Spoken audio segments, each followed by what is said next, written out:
We now move into the Investchem Formula 1600s. Since the wings and slicks have been brought into this category, the racing has become very, very tight. Not that it wasn't like that before, but exceptionally good stuff now as the wings and slicks come in and allow these drivers to get even closer to each other and have some fantastic battles that we've seen all season long. It's great to see at the front end the battle continuing for this championship, but no one has really had an answer to Julian van der Walt other than Stuart White and Cam O'Connor, and both of them still haven't found the answer to try and beat the man out front in the 42 car, Julian van der Walt. Let's see what's going to happen now in race number 1.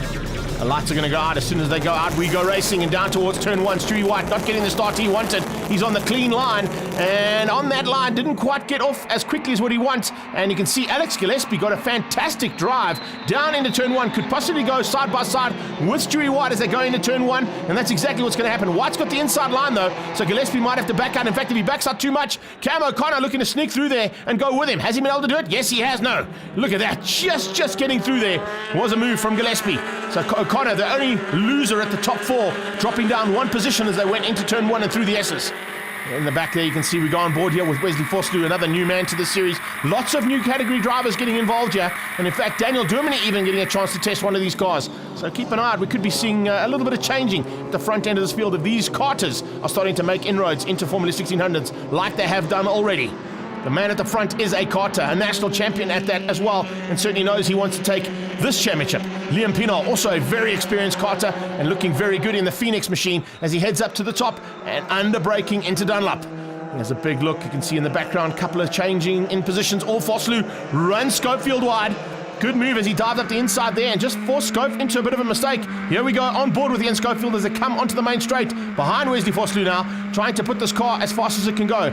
Oh, look at that little online, look at that, waiting for it, eventually on the brakes. Late braking from Schofield, but he wasn't able to make it as late to get back at Wesley Vosloo.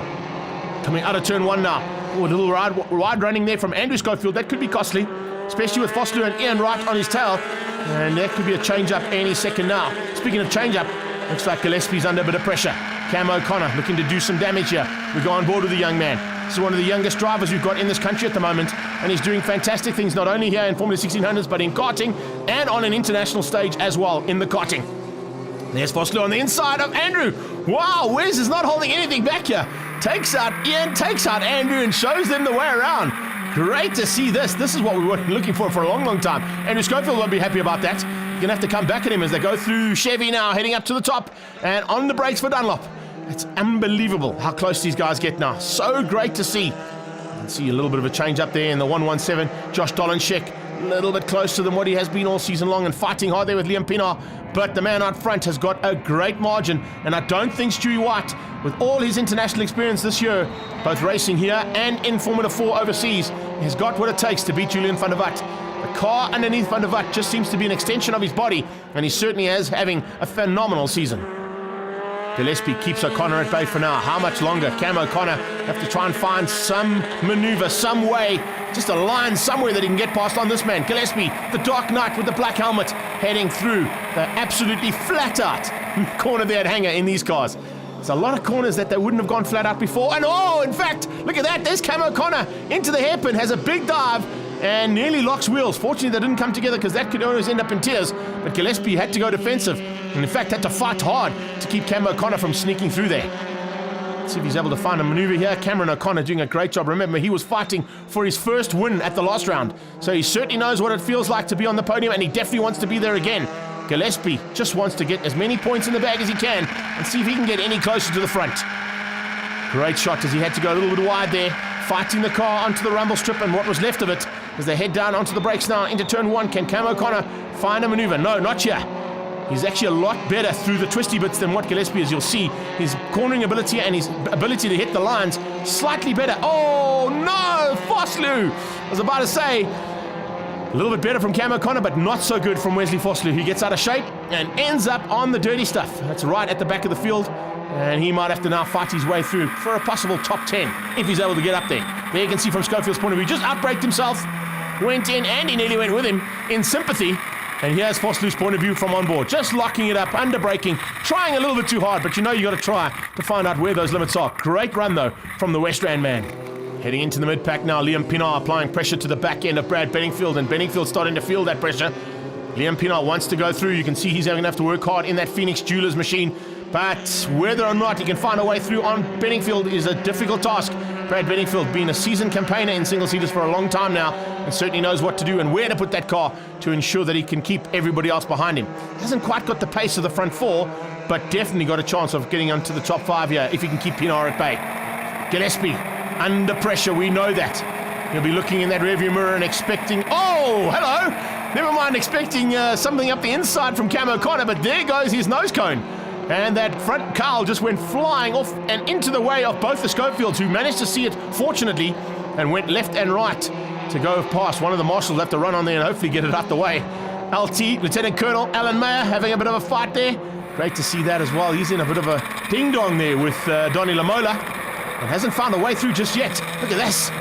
Oh, man, he's fighting hard here. It's great to see this. Lieutenant Colonel and Donnie Lamola going at it. Donnie Lamola has definitely improved in terms of her driving and is now fighting with some very seasoned campaigners and definitely knows what to do in a single-seater. We saw her at the hill climb as well, doing a great job in some of the Investchem cars.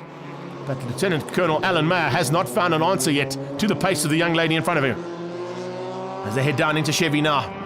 There's a maneuver around the outside. Around the outside, Cam O'Connor, that is huge. Wow, I didn't expect that. Gillespie, I don't think he expected it either. But he found the grip and was able to make it stick. He's gone to third. And he's got a couple of laps to try and keep Gillespie out. Gillespie's not going to give up, even though he hasn't probably got the same amount of aerodynamics losing that Carl. But I can tell you something, he's not going to give it up, that's for sure. In fact, Stuart White hasn't given it up either. Look at him pushing hard to try and catch Julian van der Walt, but I think it's too little too late. The Race Driver SA machine and Investchem sponsored car is going to beat the fantastic racing machine here of Stewie White. White will have to go into the paddock and see what he can do now for race number 2. Hopefully find something to close in here on Julian van der Walt, who's going to take another victory here in the Formula 1600s. A great drive though, flag to flag literally. And Stuart White will be scratching that helmet saying, what can I do to find a way to close in and catch and pass and take a win from Julian van der Walt. Second place to White, third to Cameron O'Connor. He hung on to keep Gillespie at bay. Pienaar was in 5th place, beating Brad Benningfield eventually. Josh Dolenschek beat out Ian Schofield for the top 8.